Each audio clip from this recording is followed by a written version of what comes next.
When the guns fall silent and the armies move on, a battle is not truly over. A final, sacred duty remains. During World War II, this duty fell to a small, little-known branch of the U.S. Army, the Graves Registration Service.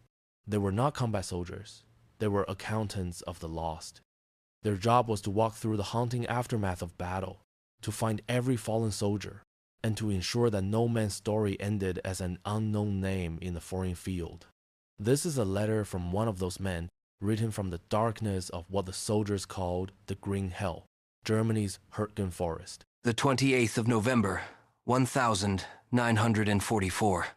Dear Father, I hope this letter finds you well, and that the parish is preparing for a peaceful Advent season. There is no peace in this forest. The battle for this patch of woods has been raging for months, and it has chewed up men and machines with a terrible appetite.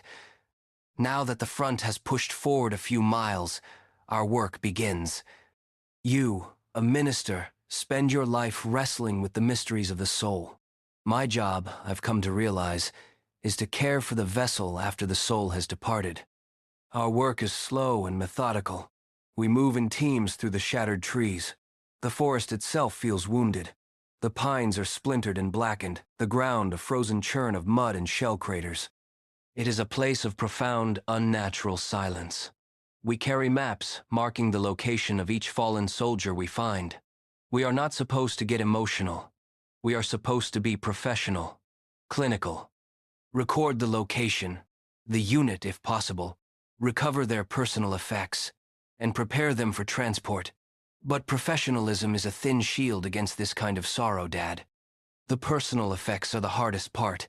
Every soldier has a small, sacred collection of items in his pockets that tells the story of who he was. Today, I recovered a young man from the 28th Infantry. In his wallet, tucked behind a photo of a smiling girl with blonde hair, was a letter. It was from her. It was full of town gossip, reassurances of her love, and her excitement for his return. I had to place that letter, with its happy, living words, into a canvas bag marked, "Effects, Deceased." I felt like I was committing a crime, like I was stealing a future that had already been stolen. We find so many letters, letters from mothers, filled with worry, letters from fathers, full of pride, letters that traveled 3,000 miles to be read, only to arrive a day or a week too late. My duty extends to the enemy as well. This is something I struggled with at first. We are trained to see them as the foe, the cause of all this suffering. But death is a great equalizer. Yesterday, we found a young German soldier, no older than myself, in the ruins of a pillbox. His uniform was different, but the stillness of his body was the same. As I went through his pockets for identification, I found his things. A photo of an old woman, likely his mother, squinting in the sun, and a letter, written in a neat, careful script. My German is not perfect, but I could understand parts of it.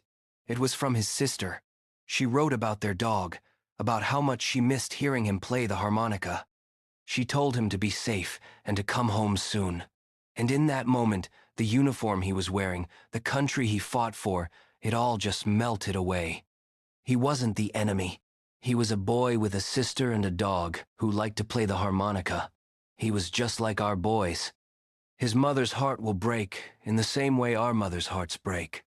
I don't know if I am making sense, Father. I don't know if what I am doing here is a soldier's work or a priest's. Maybe it is both. I am providing the final sacrament of remembrance. In this forest of broken bodies and shattered trees, I am not fighting a war. I am bearing witness to the terrible universal cost of it. My prayer is not for victory anymore.